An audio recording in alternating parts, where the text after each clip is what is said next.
Salut tout le monde, nouvelle vidéo sur la chaîne YouTube de nakan.ch. Je suis en train de préparer une petite série de vidéos très pratiques sur le triathlon. Vous avez été nombreux à me poser des questions sur ses débuts en triathlon, sur comment faire certaines choses pour le triathlon. Alors je vais profiter d'aller pour mon premier Alpha Ironman en Finlande en ce mois de juin pour réaliser quelques vidéos. Et puis on va commencer avec celle-ci qui consiste, puisque je dois prendre l'avion avec mon vélo de triathlon, eh bien à mettre mon vélo dans la valise qui va me permettre de le transporter dans l'avion. Donc on va découvrir dans cette vidéo comment ça se passe. Donc on va le faire avec ma valise Evoque Bike Travel qu'on trouve ici. C'est une valise semi-rigide. Avant j'avais une Sikon Aerotech qui était entièrement rigide, mais voilà, après 10 ans d'utilisation, cette valise est arrivée un petit peu au bout. À force de faire beaucoup de voyages en avion, elle a commencé un petit peu à se craqueler et puis à subir les assauts du temps et des manutentionnaires des compagnies aériennes qui ne sont pas forcément toujours très délicats. Et puis voilà, j'ai remplacé par cette nouvelle valise vélo. Donc on va voir comment on va mettre mon vélo de triathlon dans la valise et puis surtout les outils à ne pas oublier pour remonter le vélo une fois que je serai arrivé à destination.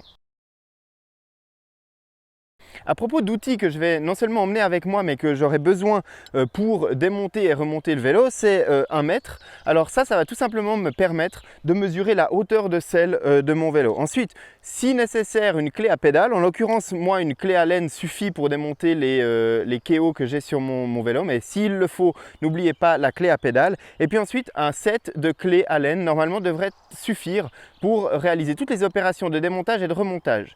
Lors du remontage, il est très fortement recommandé de disposer d'une clé dynamométrique. On en trouve pour des prix qui ne sont pas excessifs sur certains magasins en ligne. Donc je vous recommande vivement l'utilisation d'une clé dynamométrique. On le verra dans la vidéo que je vais réaliser pour le remontage du vélo après avoir voyagé donc dans sa valise. Donc une clé dynamométrique, un set de clés Allen et puis si nécessaire une clé à pédale, sans oublier un mètre ou un double mètre, tout simplement pour la hauteur de selle, pour qu'on retrouve des réglages qui sont parfaitement identique à l'arrivée qu'au départ. Donc on l'a dit, première chose importante, c'est de bien noter sa hauteur de selle. Donc là je vais mesurer depuis ici le centre de l'axe de pédalier. Je vais mesurer la hauteur jusqu'au sommet de ma selle ici, et puis je vais noter qu'il y a 79 cm, donc pile poil entre le sommet de ma selle ici et puis le centre de mon axe de pédalier en bas. Donc la prochaine étape que je vais réaliser, c'est le démontage des pédales de mon vélo. Il vaut mieux le faire lorsqu'il y a encore les roues et que les roues sont encore gonflées. C'est plus pratique pour aller démonter les pédales. Voilà, donc conseil pratique pour le démontage des pédales. Je vais mettre ma manivelle quasiment ici à l'horizontale. Je vais fixer ma clé imbus ici sur ma pédale. Je vais poser mon pied ici sur la pédale et puis je vais pouvoir tirer contre le haut ma clé imbus et puis ma pédale va se desserrer. Et puis ensuite, je peux simplement la sortir. Mes deux pédales sont démontées. Je vais pouvoir les mettre dans un sachet en plastique. Et puis je vais pouvoir procéder maintenant au rabaissement de la tige de selle. Donc encore une fois, hein, souvenez-vous bien de la hauteur de selle. Et puis là maintenant je vais desserrer ma tige de selle et puis je vais placer ma selle à hauteur du cadre.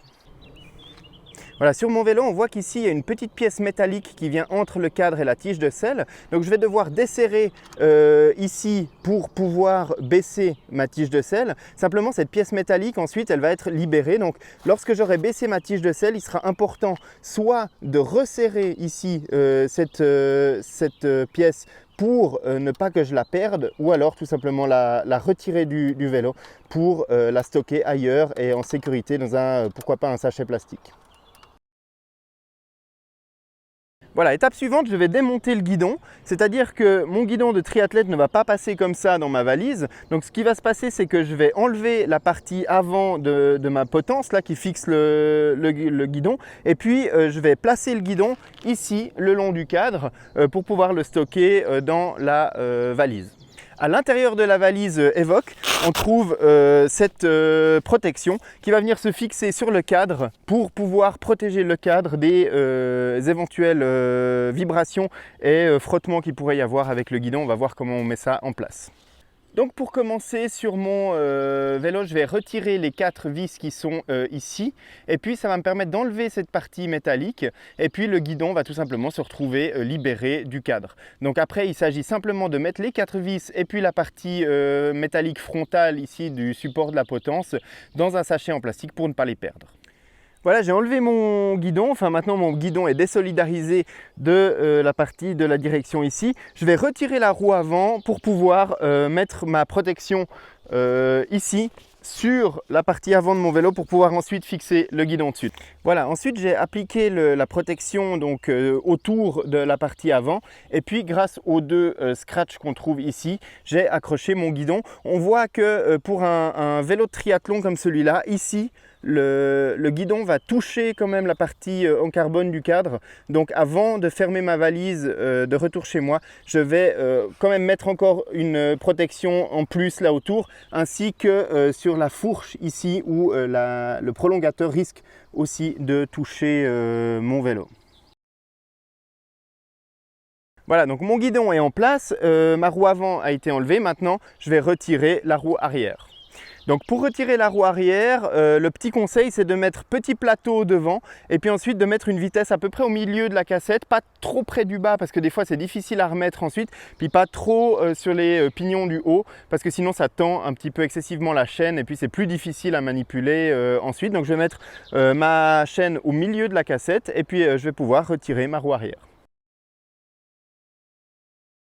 La valise Evoque Bike Travel est originellement fournie uniquement avec cette espèce de plot pour fixer la partie avant du vélo dans la boîte et puis sinon le vélo se retrouve à peu près libre, donc il est sanglé à l'intérieur mais il n'est pas fixé sur quelque chose de rigide. Par contre en option on trouve ce châssis en aluminium qu'on va pouvoir poser sur le fond de la valise et puis sur lequel on va placer ici l'axe de roue arrière et ici l'axe de roue avant, et je trouve que le vélo est beaucoup mieux tenu avec cette structure en aluminium, raison pour laquelle je l'ai pris en plus de ma valise vélo.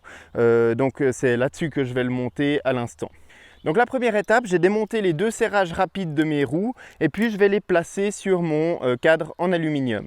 Ensuite, il ne me reste plus qu'à venir positionner mon vélo sur le cadre. Voilà, vous notez qu'on peut facilement faire coulisser la partie arrière pour s'adapter à la taille du cadre du vélo. Et puis ensuite, une fois que j'ai placé ma partie arrière, vous voyez que j'ai passé encore la chaîne dans l'attache rapide du vélo pour que ça reste correctement tendu.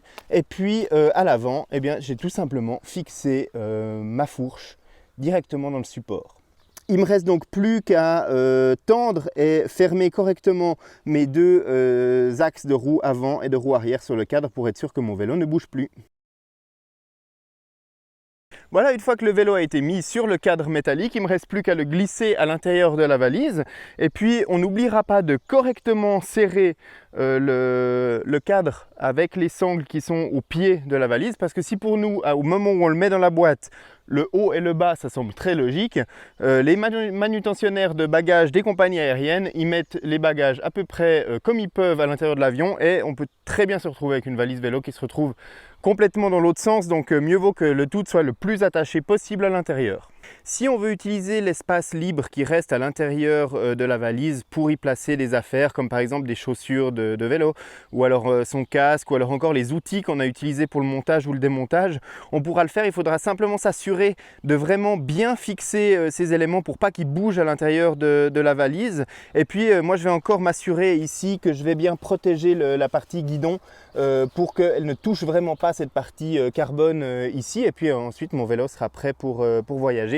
Voilà, moi j'essaye de ne pas trop charger la boîte à vélo même s'il y a beaucoup de place à l'intérieur parce que je pars du principe que plus c'est léger et moins il y a de choses qui peuvent venir endommager le vélo à l'intérieur même de la boîte, plus le risque est faible de retrouver mon vélo endommagé à l'arrivée. Voilà.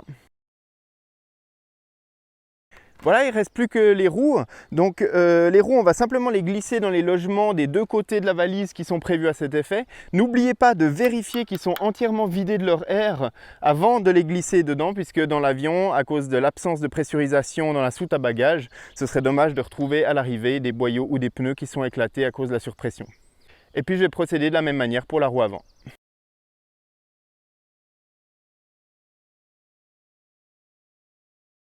Et voilà pour le démontage de mon vélo qui est maintenant dans sa valise, prêt à être enregistré comme un bagage spécial. N'oubliez pas de bien prévoir à l'avance l'enregistrement des bagages de type équipement sportif, vélo avant votre vol, de vous assurer que ces bagages sont bien disponibles pour la compagnie et le vol souhaité pour ne pas avoir de surprise à l'arrivée à l'aéroport. Mais enfin voilà, il est prêt à voyager plutôt en sécurité. C'est la première fois que j'utilise cette valise en lieu et place de la Seacone que j'avais avant, donc j'espère vraiment que mon vélo va arriver en bon état à Helsinki pour ce Half Ironman de l'Arti en Finlande. Et puis dès que je serai soit arrivé à l'Arti si j'ai le temps, ou alors lorsque je serai de retour de ce Half Ironman ici en Suisse, eh bien, je referai une petite vidéo, peut-être pas aussi complète, mais avec les éléments essentiels pour remonter le vélo une fois qu'on le ressort de la valise, pour pouvoir le retrouver de nouveau en état de fonctionner. Et puis voilà, c'est le but de le retrouver en état de fonctionner pour sa compétition. Donc voilà pour cette vidéo, je vous remercie de l'avoir regardée. Je vous donne rendez-vous très bientôt pour d'autres vidéos comme ça avec des petits conseils pratiques pour le triathlon. On va parler de transition au sac, on va parler de préparation de sa course, enfin voilà des petits détails pratiques le jour avant la compète pour ne rien oublier. Et puis bien évidemment la chaîne YouTube pour toutes les vidéos et nakan.ch pour le reste. À bientôt.